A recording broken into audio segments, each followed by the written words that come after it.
The government disburses 5,500 crore monthly in salaries and pensions. He emphasized that employees receive their payments on the first of every month without delays.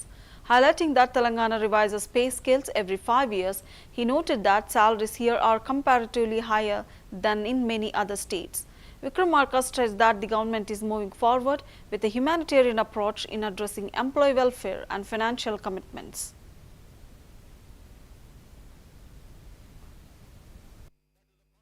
రాష్ట్ర ప్రభుత్వ regular ఉద్యోగుల వేతన సవరణ సమయంలోనే contract మరియు outsourcing ఉద్యోగుల వేతన పెంపుదలను కూడా పరిశీలించడం జరుగుతుంది అధ్యక్ష.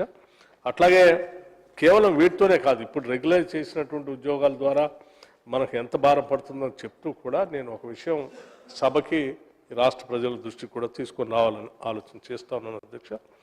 ప్రతి నెల రాష్ట్ర ప్రభుత్వం ఉద్యోగులకి జీతాల రూపాయన మరియు రిటైర్డ్ ఉద్యోగుల పెన్షన్ రూపాయన మొత్తం 5,500 కోట్లు 1వ తారీఖు నాడు చెల్లిస్తున్నాం అధ్యక్ష.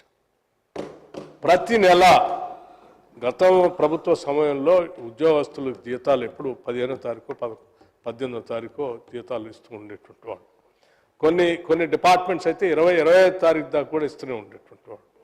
సో ఇవాళ దాన్ని మేము 5,500 కోట్ల రూపాయలు ప్రతి నెల 1వ తారీఖున టెన్షన్గా వారి అకౌంట్స్లో పడేటట్టుగా మేము జీతాలు ఇస్తూ వారికి ఎటువంటి ఇబ్బంది లేకుండా చర్యలన్నీ తీసుకున్నాం అధ్యక్ష. దేశంలో కేంద్ర ప్రభుత్వ ఉద్యోగులు మరియు చాలా రాష్ట్రాల ఉద్యోగులకి 10 సంవత్సరాలకు ఒకసారి వేతన సవరణ ఉంటే మన రాష్ట్ర ప్రభుత్వ ఉద్యోగులు ప్రతి 5 సంవత్సరాలకు ఒకసారి వేతన సవరణ చేస్తున్నాం అధ్యక్ష.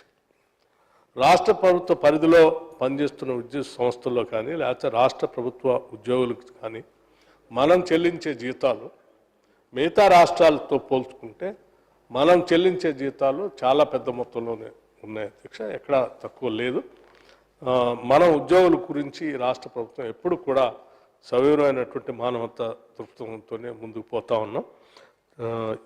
ఎప్పుడు ఏ అవకాశం వచ్చినా కానీ సాధ్యమైనంత మేరకు ఈ ప్రభుత్వం మానవీయ కోణంతోనే అన్ని నిర్ణయాలు తీసుకుంటూ ముందుకు పోతుందని మీ అందరికీ తెలియజేస్తూ